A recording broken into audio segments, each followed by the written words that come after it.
What do you need for World War III, or preferably camping? If it's World War III, you probably want to recharge your smartphone so you can listen to some music and use it as a flashlight in whatever shelter you have. Hopefully you packed away lots of water, food, and a solar panel. And solar panel. And guess what? These wall warts, they might be totally functional after an EMP, but your power lines may not be. But instead, if you're going camping, ditto, you need the recharging part. And if your car or truck is one of those smart type that turns off the USB connectors shortly after the ignition's turned off, oh well. So maybe you want to bypass all that and just connect straight up to your car battery. If you check your battery rating, most of them are 50 amp hours. So that's 12 volts DC for 50 hours under ideal conditions. Obviously, if you're at the South Pole, it ain't going to last long. So a simple solution is a 12 volt, that end, to 5 volt converter. So first thing you do is you grab your 12 volt battery out of your car, if it's World War III. Otherwise, leave it in there, use your jumper cables, connect up to the battery, take it out to a nice dry spot where you can connect this up. And you're going to be doing that simply because you don't want to be charging a lithium battery inside your vehicle or underneath the hood when you're not maybe paying attention and have the thing short out or do something bad, and hence, no more vehicle. Not a good idea. So, for this, you just need a couple gators, some wire. I'm using solid simply because I don't have stranded. You need a buck step down. Yeah, this is a mini 360 DC buck converter. Its specs are 4.75 volts to 23 volts DC input with an output of 1 volt to 17 volts rated at 3 amp surge, 1.8 amp continuous. And then you're going to need also a female type A USB connector, preferably on a breakout board. It'll just make life easier. And this is a pretty simple version. So next we'll get into soldering it. So the first thing you do is you solder a couple header pins on here. What you don't want to do is leave the center two in there, because as I found out, the pins are just a tiny bit further apart than needed. Then this side's ground, that side's ground, flip it over, stick it in.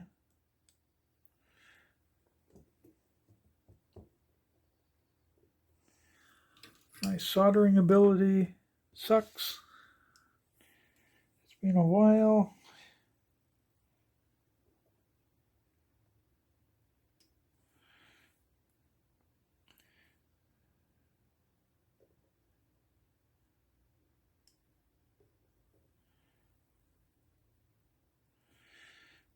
That's wretched. So,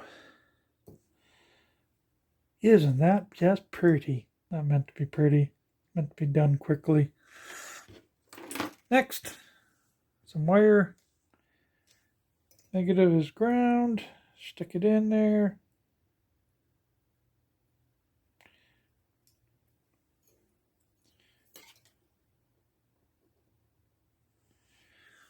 And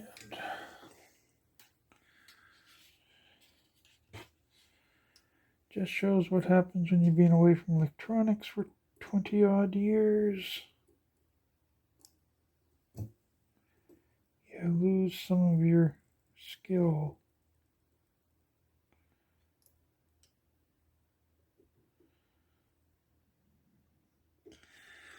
There's the black.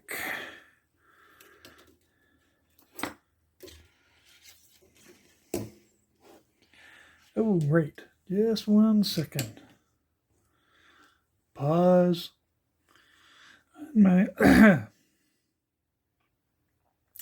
On my first one, hopefully I can edit that one out. I didn't put a diode, and it probably is a good idea because if you're going to be using this potentially in the dark, you may accidentally hook it up backwards. And the little diode will save you from that. And you're not exactly going to have to worry about losing too much voltage on it. Oh, that was bad.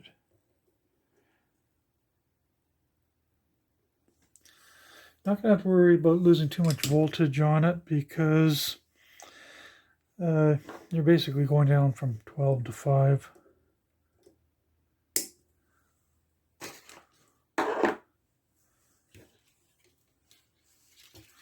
And let's just cut off a little bit more of this. And snip that a bit.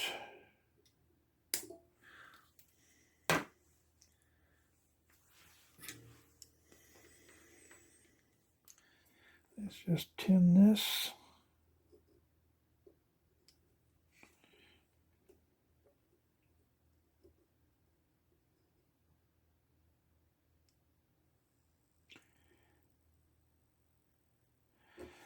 Okay. Now, yep, the thing's still turning. Okay, going to use a bit of heat shrink on this just to hold it all together.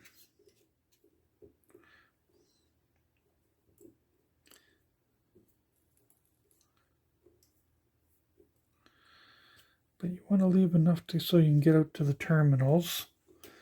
So, grab some heat shrink.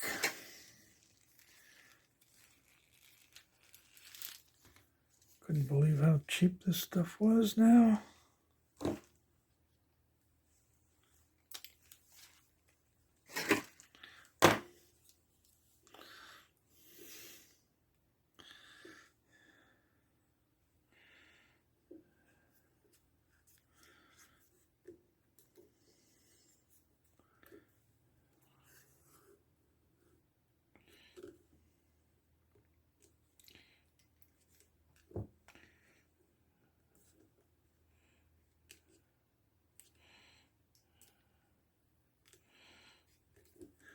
There we go.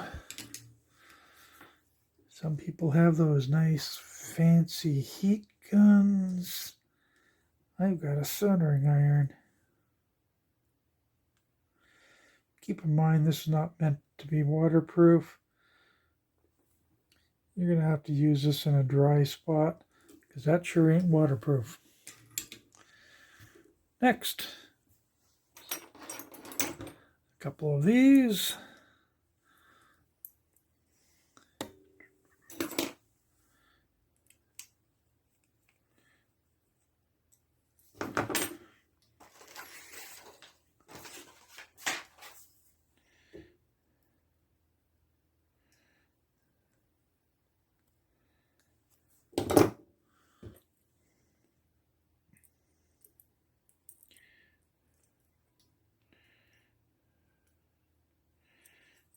Bend you out a bit.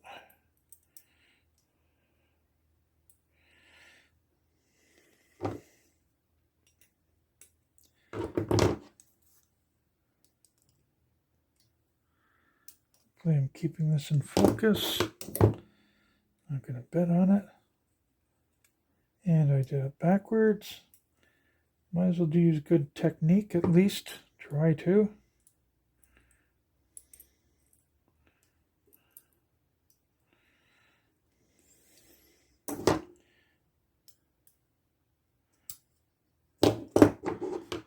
And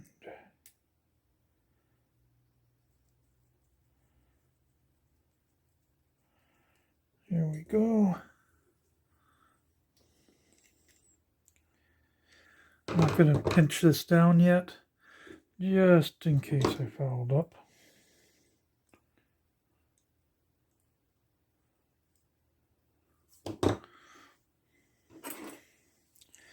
Grab the next one. That way. Didn't read the first time.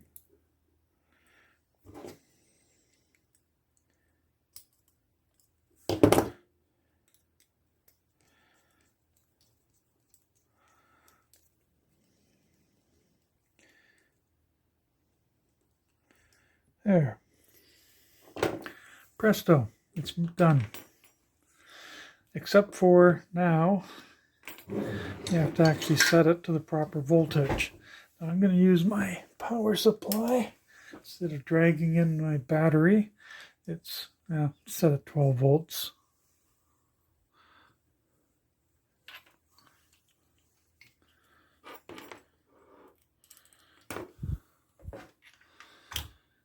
And if I fouled up, should have a nice bang.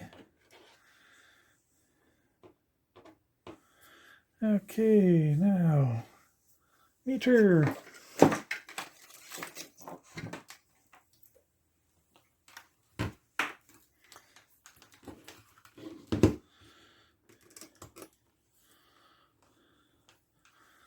Okay, what's this thing currently outputting?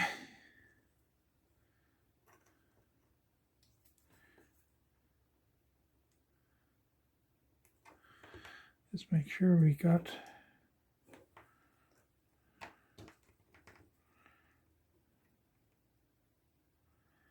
good. Okay, I'm just going to pause. Oh, I don't need to.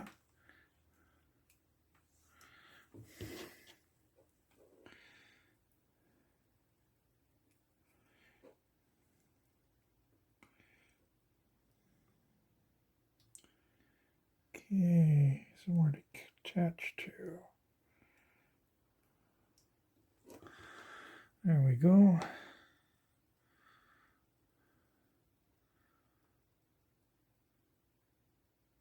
Duh. One moment. Okay, let's try actually hooking it up right.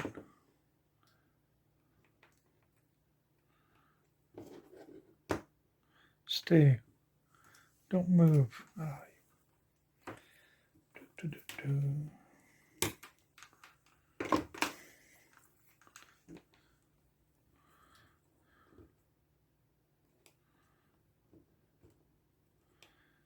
think I need to replace my gaiters.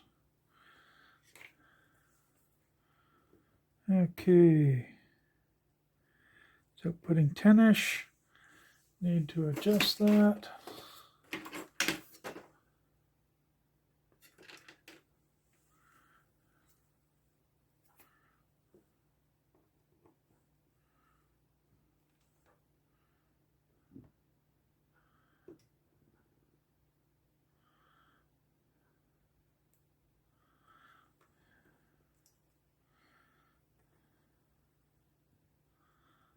Okay, what size screwdriver do I need?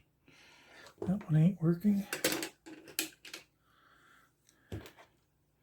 How about you? Nope.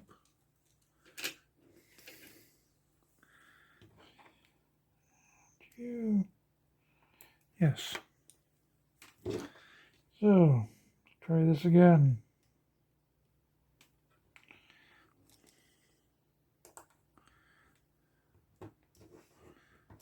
Come on.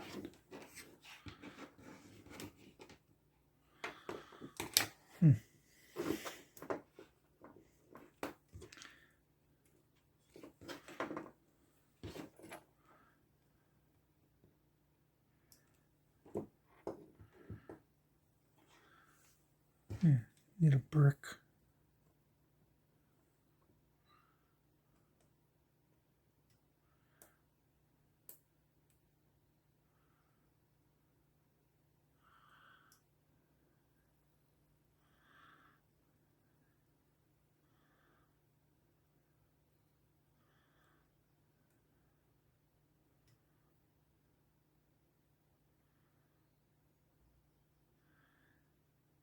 further.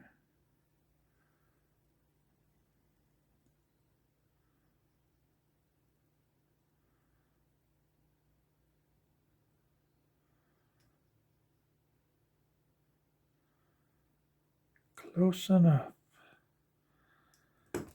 Good. Presto. Works. Now you can take it and prove it works. Charge your power bank. Of course, you could be powering your phone from it, whatever. And obviously, I need to clean up my procedures a lot more. So there you have it. A quick little converter. Now, do you need these fancy ones? Let me just turn off my power. Do you need these fancy ones? All this stuff? No, you could actually make it out of where did that thing go? Using a nice 7805 with a couple capacitors. But let's face it, if you have that, you probably might have one of these. And you've now got it all set up for either World War III or camping. And I really hope it's the camping part. And then just crimp these down.